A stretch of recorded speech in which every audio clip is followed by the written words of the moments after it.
picture in your mind a lonely rooftop somewhere in Japan. The main character yawns and stretches as he heads back to bed, glowing with a smile from the praise that he received from his senpai earlier in the day. The stars glitter down on him. A fairly standard manga scene, one you've probably seen in most of the manga that you've ever read. What makes this one special? Well, this is one of the scenes that opens Kafka's story in chapter 24 of Kaiju number 8. If you remember, this is right before the Wyvern-type Kaiju pull out their cometary attack, and the battle with Kaiju number 10 starts. So, what's special about this? This is the connection point, the pivot point for my entire video today.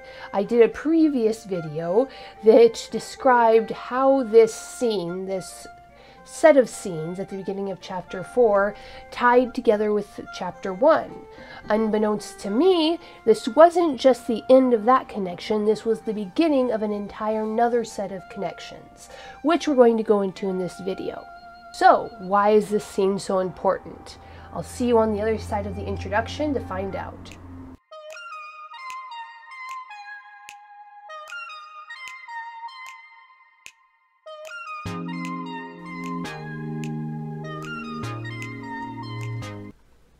Hello my wonderful viewers, and welcome to another episode of Betty Adams Overanalyzes.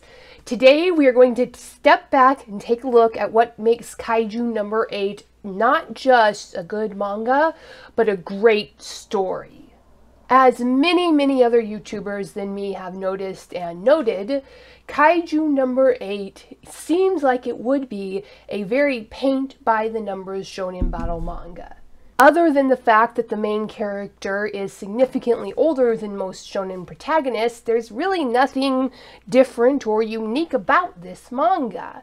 So, what's going on here? Why has it spiked to the top of the charts? Why did it get a following so quickly? Well, the first and most obvious answer is the art. The line work is fantastic.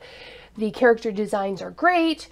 But what it really boils down to, we've all seen manga, Western comics, anime, cartoons that had beautiful art, but just didn't last, didn't grip you.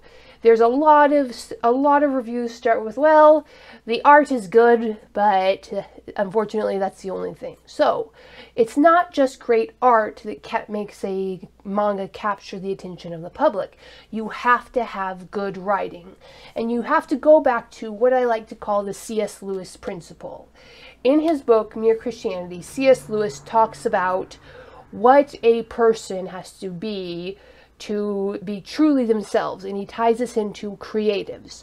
A creative, an author, an artist, a playwright who tries to be original will never be original, because originality comes from taking the most basic elements of storytelling in whatever your medium you're working with and applying those elements the best way that you can, the best way that you know how.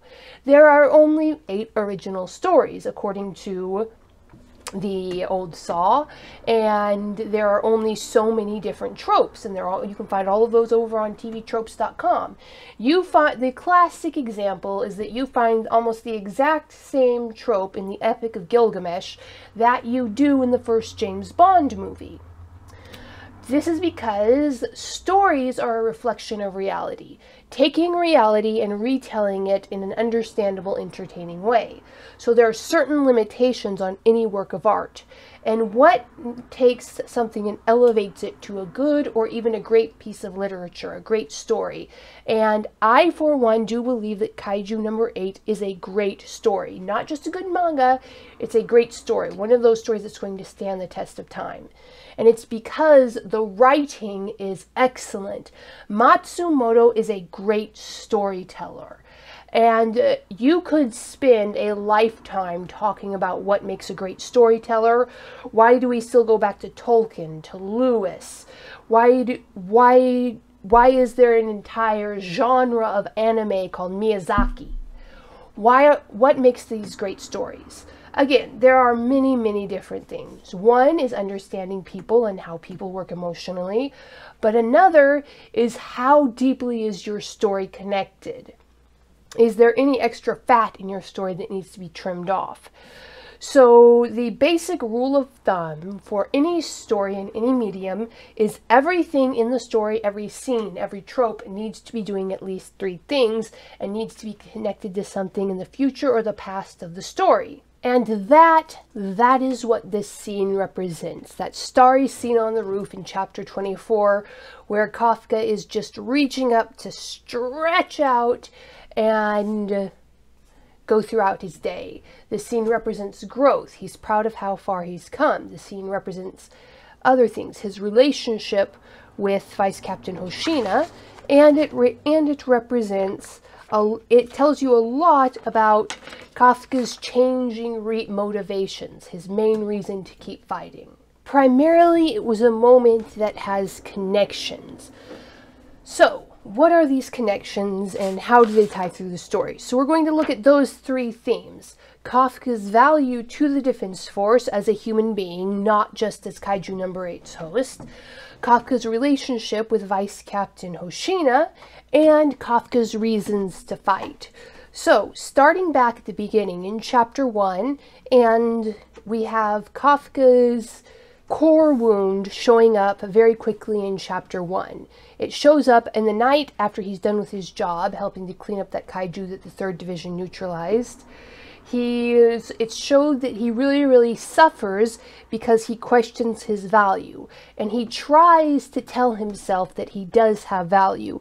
He's got a nice job that is important to the community. He makes a lot of money. He has a nice apartment. He's trying to convince himself that what he's doing has value, but he still has in his mind that image of what he wants to be, the Defense Force officer standing by Mina's side.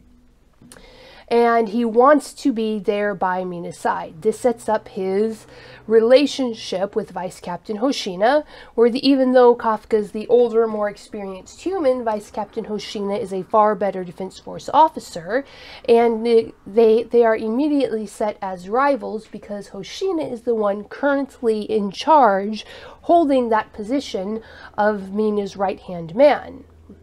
Of course, we don't really get to see this until chapter 3, I believe, when 3 or 4, when Vice Captain Hoshina is introduced as Mina's second-in-command.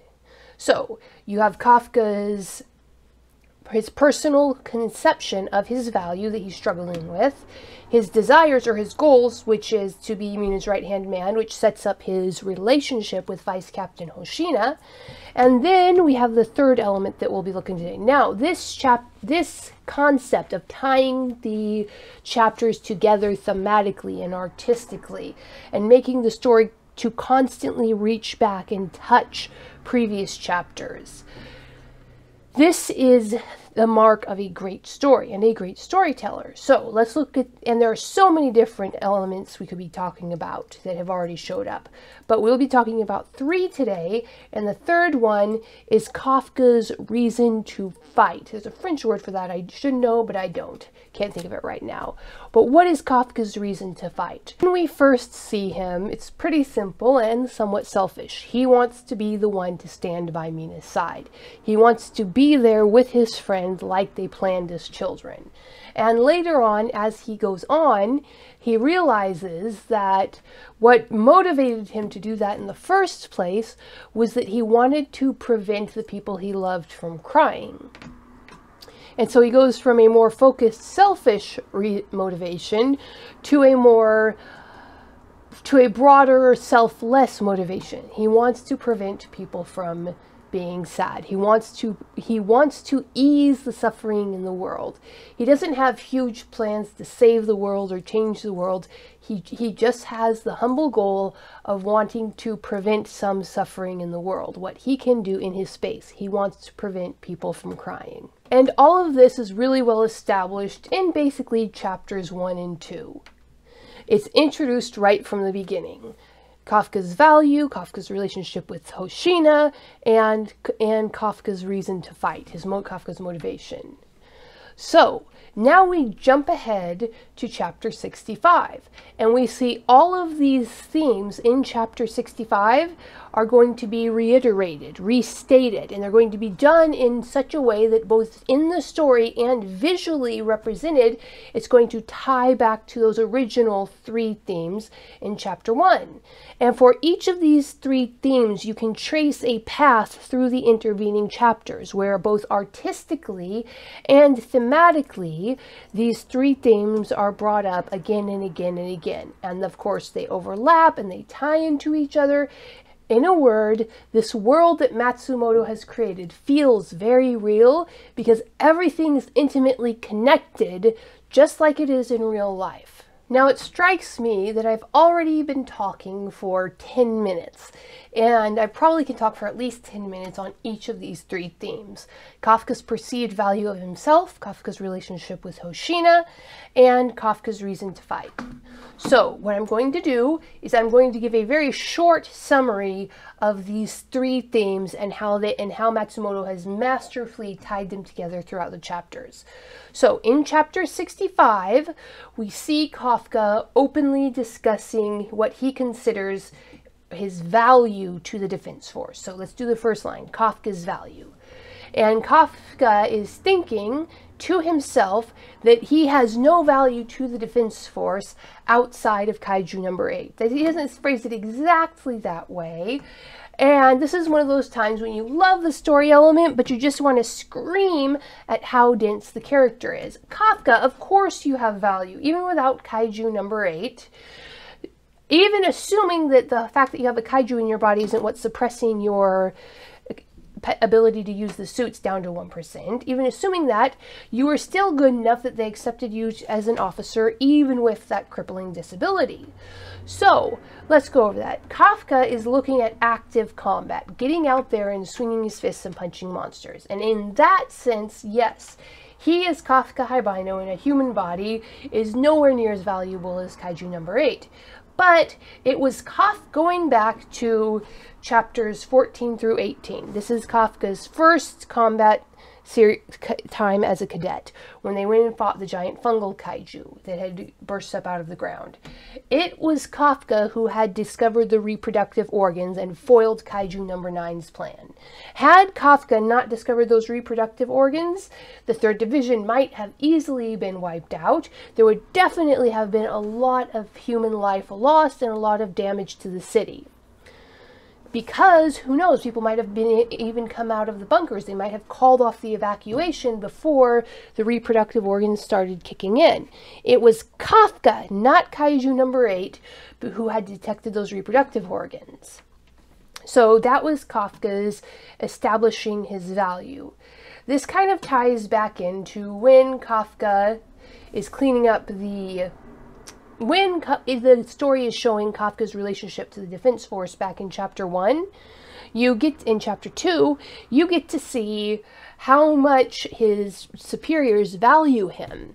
And the superior's like, you know, he probably would have made a good defense force officer, but I'm glad he's here. And we get to see what makes Kafka valuable to the team. He's constantly taking care of the new guys. While the other cleanup crew were just kind of mocking Reno, Kafka was the one who offered Reno his own food. He gave his own food to Reno to get Reno through the day and to support Reno. And again, you see Kafka filling this humble supporting role, but he's fulfilling it to an expert level. And then later on in chapters 21 and 22, you see the same thing happen. The Wyvern Kaiju attack Tachikawa base in massive numbers. This is that scene where Kafka's on the roof. That is what that scene was leading into. Kafka, after being told by Vice Captain Hoshina that he does have a little bit of value to the defense force, he is just kind of basking in the glow of that when the Wyvern Kaiju attack. And until it came time to punch the Kaiju bomb out of the sky, which was Kafka's decision, not Kaiju number 8, as Vice Captain Hoshina points out in chapter 65, Kafka's value in that fight was primarily from his support abilities. He was able to tell them how to attack, how to take out the Wyvern Kaiju, where their weak spot was. More importantly, he was able to alert Vice Captain Hoshina and put Vice Captain Hoshina on the alert and to be wary of a hyper-intelligent leader Kaiju who is controlling them all. So in that moment, in chapter 21 and 22, it was not Kaiju number 8 that was being useful, it was Kafka. His hard work had paid off. Being out late was what kept him out of the base and able to look around and get a bird's eye view of what was going on. He was the one who'd recognized an attack style that was distinctly unusual. So we, the reader, can look at Kafka in this panel where he's standing there at night with the stars over his head, just like he was back in chapter 21 and 22, just like he was back in chapter 1, just like he was in chapter 2. That visual representation. Kafka does his deep thinking at night under the stars. So we can look at him in that moment and see that this is clearly just a manifestation of imposter syndrome. Kafka does have a tremendous value to the defense force in his human form, even with his combat ability being suppressed by the Kaiju symbiote inside of him, if that's what's going on. He has the value of a thinker, somebody who can step back, look at the situation, and pull up his vast amount of information to apply it, which is a tremendous amount of value. So here you have 4 distinct points in the story where you have that imagery. The starry, starry night, Kafka standing there questioning his value. And at first, when it first happens in chapter 1, it shows his growth over this time. So when it first happens in chapter 1, you have Kafka questioning his value and just writhing in agony because no matter how much he tells himself that he's doing useful work, he's not meeting his goal. He's in kind of self-focused, self-centered, a bit selfish in his motivations.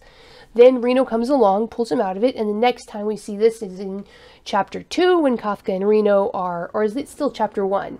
But anyway, Kafka and Reno are under the starry sky, but there's a larger window. Instead of being Kafka alone in his apartment, he's with Reno in the hospital. The window is open and the stars are shining down on them. And again, Kafka has stopped questioning his value and he's made a decision to act. Then you have chapter 14 through 18, the fungal combat story arc. Once again, Kafka's out there under the starry, starry sky, and he's just actively not really, he's no longer taking these long, morose moments to ponder his value. He's just showing his value, and he doesn't even realize it. And so by getting out there and acting and taking action, he's pulled his mind out of that morose pondering stage.